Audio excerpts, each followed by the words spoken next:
Let's talk about 6 tips for writing your emails like a CEO. Grab your cup of tea and let's dive into it. During my career as a marketing and communications manager, I had the privilege of working really closely with CEOs in the top of their industry. I did a lot of their writing for them, from the emails that they would send to their communities of tens of thousands of people, to their reports, to their speeches.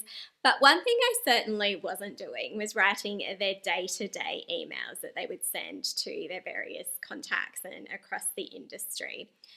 But what I have been reflecting on more recently through my personal brand coaching and my consulting is paying attention to the way that executives communicate, particularly CEOs, because I've noticed that a lot of them have the same sort of collective themes, and it makes you realize that that is probably the reason why they have been able to get to the positions that they have. You have to be a really clear communicator in organizations to be able to excel to that level. So today I just want to pull together an episode that shares those themes that I have really noticed across CEO emails. So let's dive into my tip number 1. My tip number 1 is to be concise and take the burden off of the reader. The research estimates that on average, a worker will receive about 100 to 120 emails a day, and they spend roughly about 28% of their working week on reviewing and responding to these emails, and that represents about 2.6 hours per day. So in this world that we are in, it seems like we are constantly overwhelmed by emails that seem to just be growing in number and in size. And there are also so many more distractions. We have, instant messaging.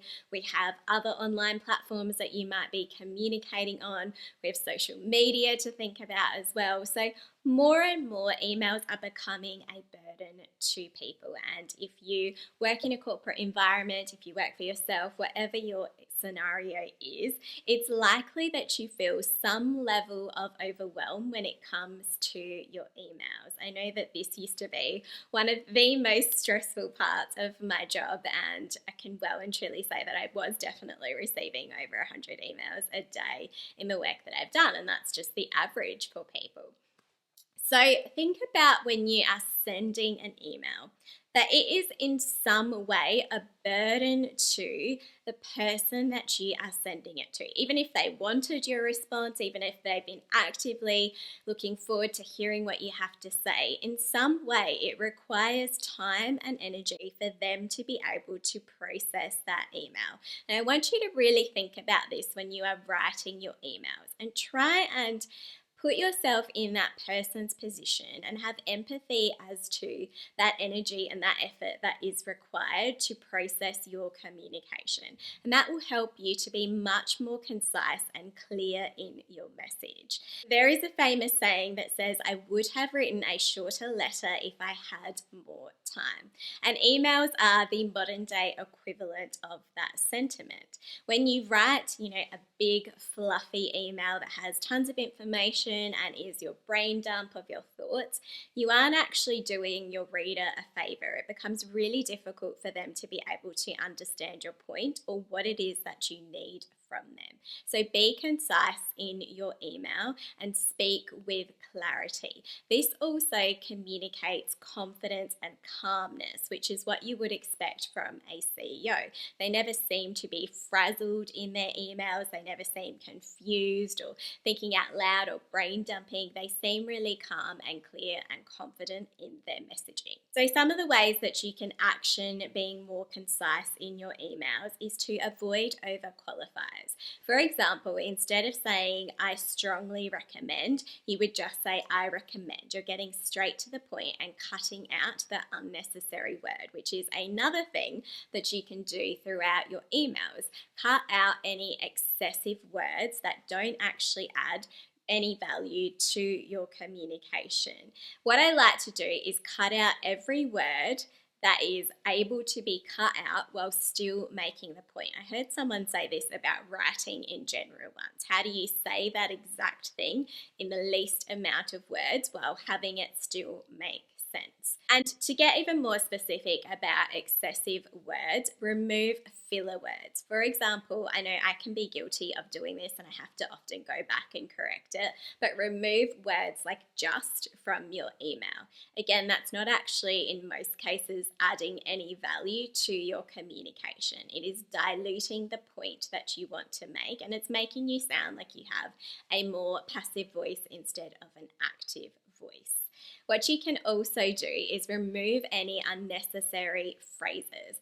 For example, instead of saying, "I'm sorry to bother you," or "my apologies," but just get to the point of what you are trying to say. Tip number 2 is to be direct yet respectful. So again, this goes back to having an active voice instead of a passive voice. You want to sound confident in your communication if you are going to be writing your emails like a CEO.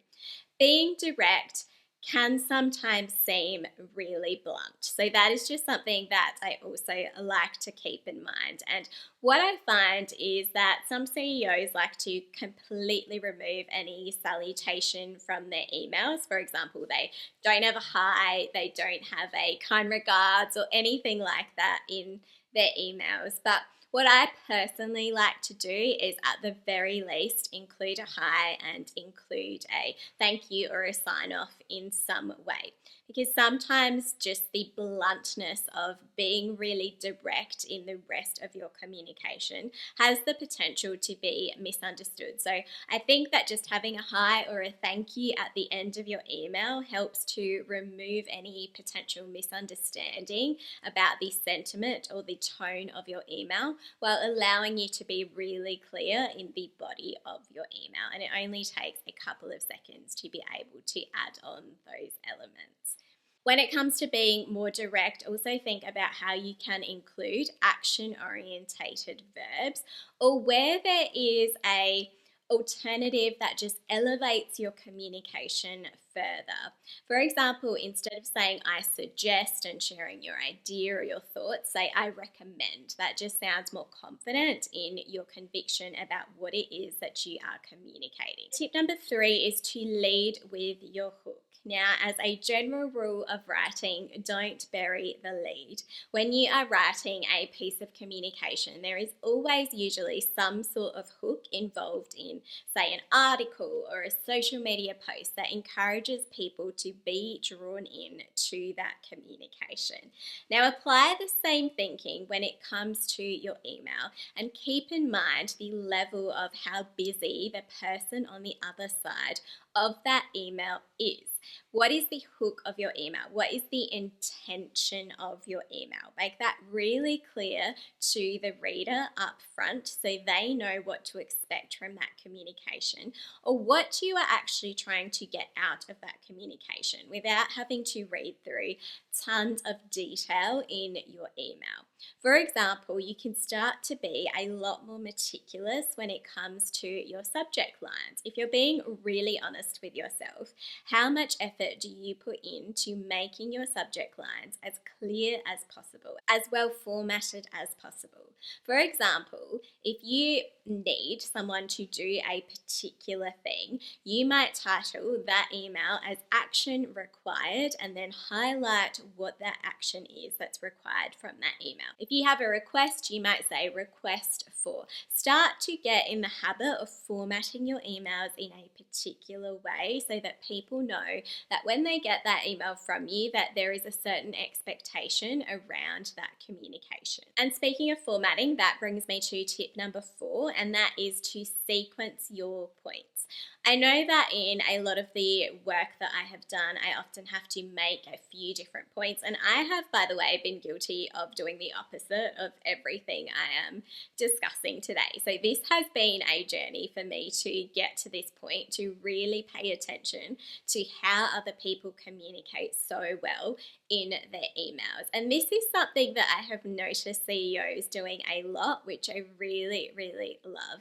And that is, instead of using dot points to highlight the points that they are making in their email, they actually use the numbered points instead. So then when that conversation continues, you can reference that particular point. So you might say, okay, point number 2, X, Y, Z, these are my comments, and then you might not have necessarily comments for the rest of it, but even if you do, it makes it really easy to action that. And what I've noticed is that this becomes a lot neater than people just responding to that particular comment in the email itself and using different colors. I think this can get really messy sometimes, and because of the clarity of the communication of CEOs, those points are super sharp, super concise, and they make it really easy to follow that conversation in terms of where that point number 1, for example, has gone in that email chain. And still on the topic of formatting, that brings me to my tip number 5, which is to structure your emails for skimming and do a visual edit. This means that once you have written your initial email, don't just press send. I know by now most people have hopefully gotten into the habit of at least proofreading their emails to check for errors and typos and grammar issues or anything that might affect some of your credibility. But what I probably didn't do enough of in my earlier career was to do a visual edit. Again, this is where when you have been on the receiving end of big chunks of text and, paragraphs that you're not sure what the actual point is, can be quite overwhelming. So do an edit with the format of your email in mind. For example, again, does it have the dot points or the sequenced numbers that we just discussed? Does it have headings and subtitles for particular areas? Are you using, for example, tactfully the use of bold and italic? Again, just being a little bit careful with the use of bold and italic where possible, because this can also potentially be misconstrued when it comes to your tone. But do use it to communicate really clearly what the different key points are of your email. And what this does is that it allows your email to be easily skimmed by the reader. It allows them to understand the different sections and for them to have an email that comes through to them that actually has a little bit more visual interest to it. So it just allows them to process that in potentially a nicer way than some of the other emails that they might receive, which will make the level of your communication stand out compared to your counterparts. And also make sure that if there is anything that you are referencing, that you're making it as helpful as possible with the use of links or just making it really clear where it is that the person that you are talking to can find particular information that you have referenced. And when you are doing that final edit as well, just make sure that you take that opportunity to remove any of those excessive words that we discussed earlier. And my tip number 6 is to communicate next steps and your call to action clearly. What was the purpose of your email? You may have said it in your subject line, you may have said it in your opening, but make sure that you close off your email with your call to action. What is it that you want that person to do? This is true for almost any communication. Don't just assume that because something is really clear in your mind, that it is clear to the other person. This is why marketing uses call to actions, because as much as someone might be engaged in a particular message, they do just need to hear that call to action clearly to understand what it is that you want from them. So make sure that you are finishing off your email with your request, if there is one, of that person. What is the call to action? Reiterate that again, and where you can, always put some sort of date or deadline on there. And of course, that has to be reasonable for that person. But if you need something by, the next couple of days or the end of the week, let that person know. And on the flip side, if there is no rush for them to get back to you, communicate that to them so that you can help to take some of that pressure off that they might be experiencing from their emails. If you want to learn more about building your personal brand for your work, then subscribe for more like this, and I'll see you in the next episode.